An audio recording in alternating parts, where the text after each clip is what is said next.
Manager wava Thomas Mapfumo opiwa motokari pamwechete nemari pamusoro mushure mekunge abvumira vaThomas Mapfumo kuti vange vachitambira mari nezvizhinji zviri kubva kuna vaWicknell Chivayo. Kusangana kwataita pano paYouTube channel yenyu inobata nhau dzinoitika munharaunda yemunyika yeZimbabwe inova iri YouTube yeHarare Networks yatinoti kana pane vachangosvika aiwa ndiwo mukana wekubaya button rakanzi subscribe iro kuitira kuti patinoisa nhau idzi unova uri wekutanga kusangana nezvatinenge taisa pano patinenge tichikura zvikurukura zvinenge zvichiitika munyika yedu yeZimbabwe.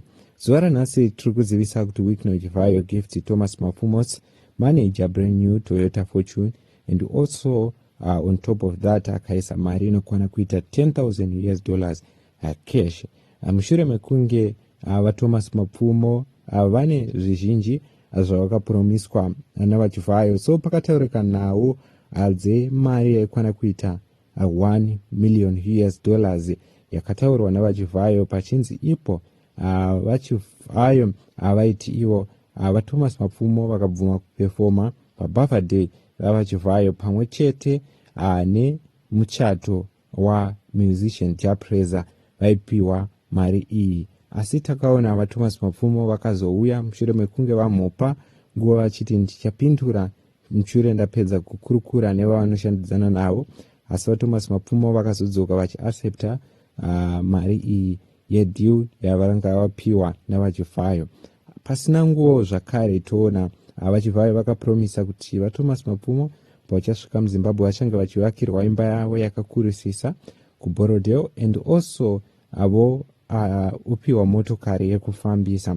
Hazvina kugumira ipapo, vaChivayo voannounce zvakare kuti vapa motokari kuna manager wavaThomas Mapfumo panova pari papost yavakanyora vachiti ivo, congratulations to you Mr. Akadibeti Chiromo, and go and see Mazibaba Chipanga on Monday after noon at Enterprise Car Sales for brand new Toyota Fortune as being fully paid for. He will also giving you $10,000 cash for fuel. The efforts you made in uniting me and my best singer of the time cannot go unnoticed.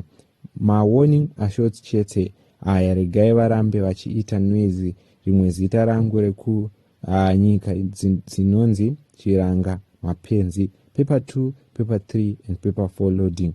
I'm promising mabviravira izvi ndezvebasa.